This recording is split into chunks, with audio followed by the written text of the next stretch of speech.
We are starting with George Santos. He is officially gone. He is no longer a member of Congress.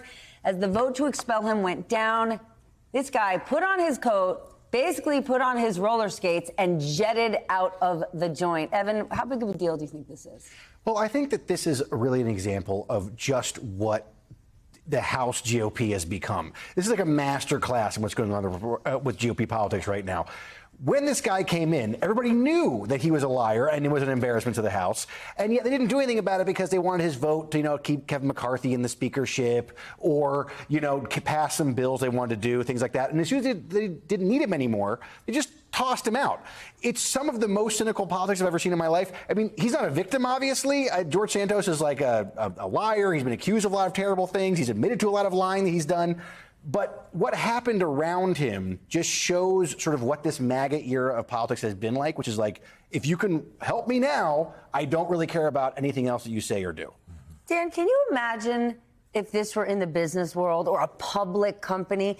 Any business person, if they did one tiny scintilla of this behavior, somebody would get tossed out on their ear within seconds. What does this tell you about government, which should be kind of at a higher level? Hey, listen, obviously, it's not. It was bipartisan, so I'll give him credit there. And, the question that you just asked, though, Steph, is what we asked for 4 years during the Trump administration about, think about any sort of executive, the way that they are acted. And we had some examples this week in the executive business world. Yes. Elon Musk excluded. Yes. But they're both very similar in a lot of ways. And, the other thing I would just say about this vote is, okay, now do Gates and then do Menendez. Okay, and take it the other way, because I think it's actually a good first step to purge some of this stuff out of the House. Or is it a dangerous one, right? Because one of the reasons folks on both sides of the aisle were concerned about the precedent setting. We could all say, oh my gosh, go for Menendez next, go for Gates.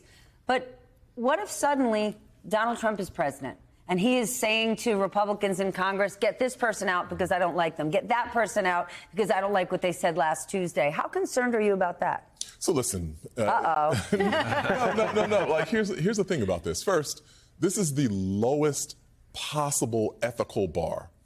And you still have to celebrate the fact that Congress somehow stumbled its way over it.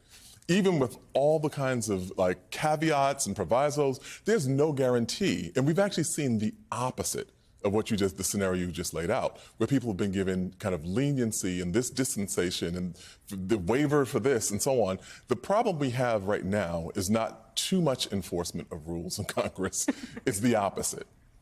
But even the rules are so thin, right? If they didn't expel him, then what would the point of an ethics committee even be? To just say, you're not so hot and do nothing? Well, what's the point of even having impeachment as a protocol?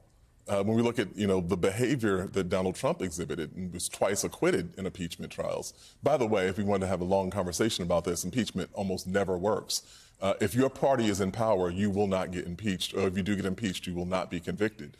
And that's just a kind of reality of American politics. But that withstanding, we could say that about kind of any of the principles we have about governance. Your point does make sense, though, because it's not that it hasn't happened. It did happen. When Santos was valuable, they kept him. When he wasn't, and when he put their majority at risk, particularly here in New York, where they want to keep those seats they won to get the majority, they tossed him.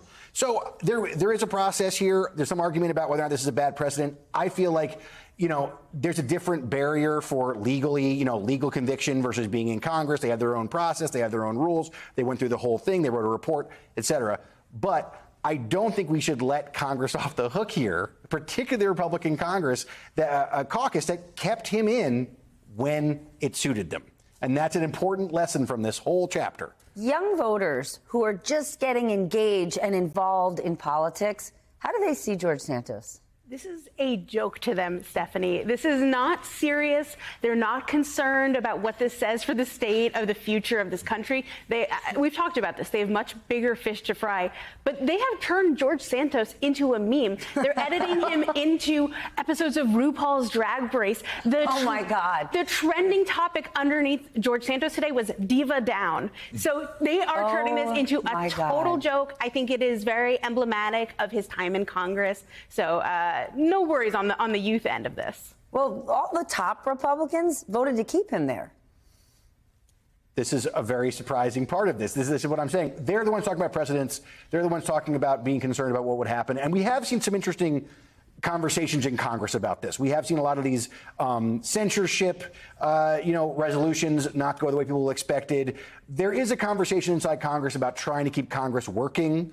And I do think that there are some in leadership who are still believing that there's some way to try and keep some comedy together, keep the caucus together, keep the process going. But I am not clear that what we're seeing today was a moment of Congress being like, this is enough. I think that what we saw today was Congress being like, okay, this is what we need to do right now, and then tomorrow we'll see what we need to do next.